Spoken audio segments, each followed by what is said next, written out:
છો Vadodara 24 hours news. હવે જોઈએ અગત્યના સમાચાર।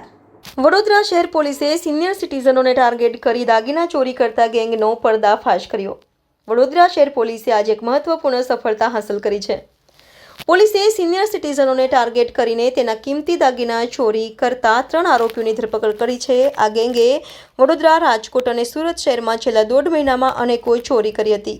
પોલીસને મળેલી માહિતી મુજબ આ ગેંગ 2 મહિલાઓ અને 1 પુરુષનો સમાવેશ કરતી હતી। તેઓ સિનિયર સિટીઝનોને વિવિધ બહાનાઓ હેઠળ છેતરીને તેમના દાગીના ચોરી લેતા હતા। પોલીસે આ ગેંગના 3 આરોપીઓની ધરપકડ કરી છે અને તેમની પાસેથી મોટી સંખ્યામાં ચોરાયેલા દાગીના મળી આવ્યા છે। આ સફળતા વડોદરા શહેર પોલીસની સતર્કતા અને સમયસર કાર્યવાહીના કારણે સંભવ બની છે। આ ગેંગની ધરપકડથી સિનિયર સિટીઝનોને રાહત મળી છે અને તેમને સુરક્ષિત અનુભવ થશે।